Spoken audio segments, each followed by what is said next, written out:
Assalamualaikum warahmatullahi wabarakatuh. Hello everyone, introduce. My name is Limpan from Class 3 English Education Study Program. Here I will explain about the country of Singapore.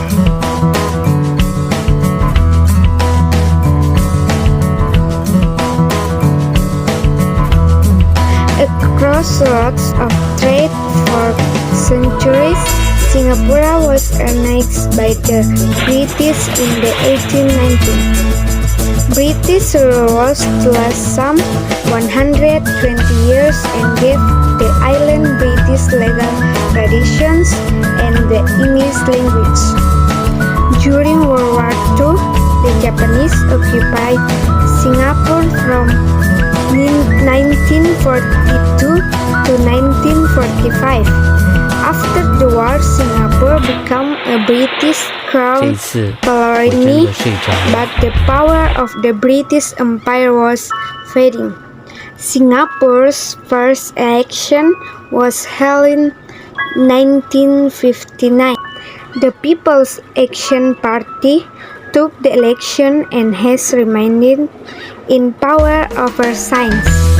The first Prime Minister was Combined Education Lee Kuan Yew. Singapore experienced tremendous development under Lee and the People's Action Party. Singapore joined the Malayan Federation in 1963, but it seceded just 2 years later. Since 1965, it has been a separate sovereign nation and a member of the British Commonwealth. Many didn't believe that Singapore could survive as an independent country. The tiny island had no natural resources aside from its harbor, and no way to defend itself against Matilda's and often aggressive neighbor. Realizing the Singapore's people were its greatest national asset, Prime Minister Lee Kuan Yew's government embarked on social engineering on a grand scale. The people would be educated and capitalism would be encouraged. All traditions were suppressed and Singapore was turned into a true meritocracy.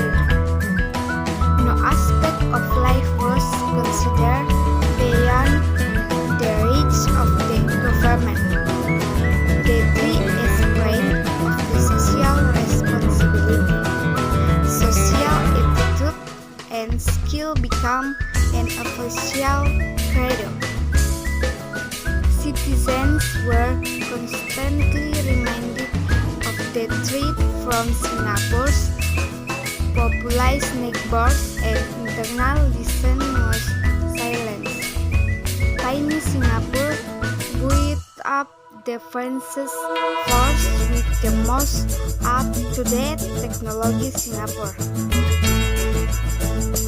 In the world, whatever opinions of the government were sometimes challenged with hard material, overly critical right. Journalists were deported and any publication that implied such a journalist was liable to be banned from sale in Singapore. Thankfully, Singapore was spared seriously damaged in the disastrous Boxing Day tsunami of 2004. Singapore has also made progress in its various long-term disputes with neighbors in Malaysia. So firstly, let's look at the best time to visit Singapore. Singapore is hot and humid all year, but there Are certain times of the year that you need to avoid.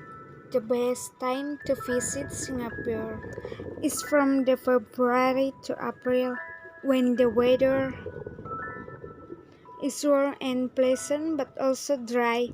The wet season in Singapore runs from the September until February, with the wilderness month between November through to January.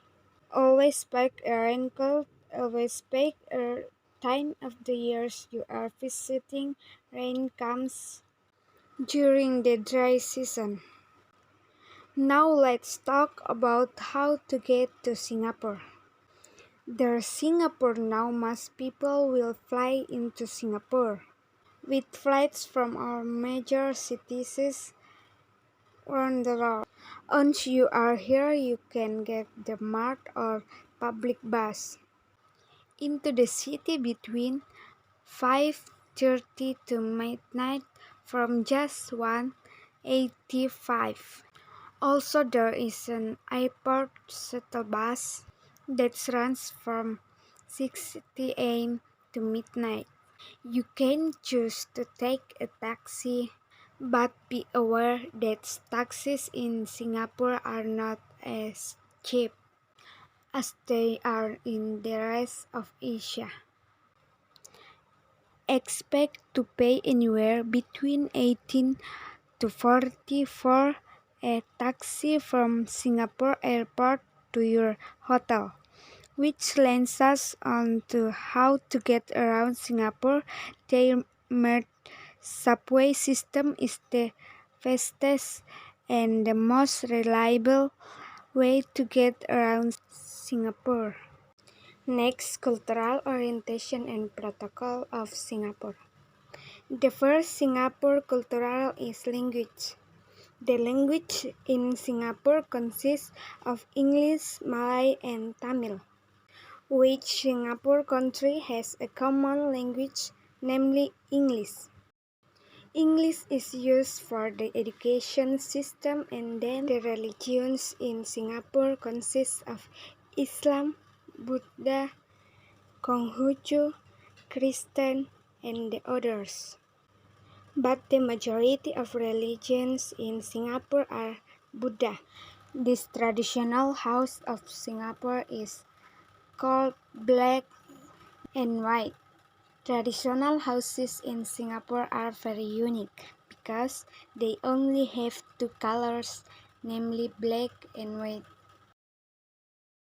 Singapore's traditional clothes are usually called clothes brackets, which consist of a songket shirt and a long brass.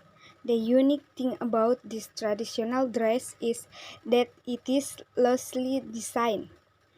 Then there is the kebaya sarong, where this outfit is a brass pirate with a songket shirt, and usually these clothes are worn by flight attendants in Singapore. The next Singaporean food is laksa. Laksa is a food that is usually consumed by Confucians. Then the next food is called frog porridge. This frog porridge that is used is not entirely from the whole body of the frog, but only the legs of the frog. This food is usually served at hot pot events. The next one is peanut ice. This peanut ice is the same as ice in Indonesia, namely shaved ice, which is made from syrup, kolang-kaling, red beans, and others. Then there is the Singapore state dance. This dance has an acculturation from India called Bharatanatyam. This dance is a movement that includes one of the gods of India. And there is contemporary dance performed with the movement of the hands and feet, and the number of participants is more than 1 to 2 people. The next is Singapore musical instrument called the darbuka. The shape is like a kind of trophy, but we often see it at Hadra events. The second musical instrument is the mandolin. This mandolin is shaped like a guitar and a violin. This is my explanation about the country of Singapore. If there is an error, please forgive me. That's all, and thank you.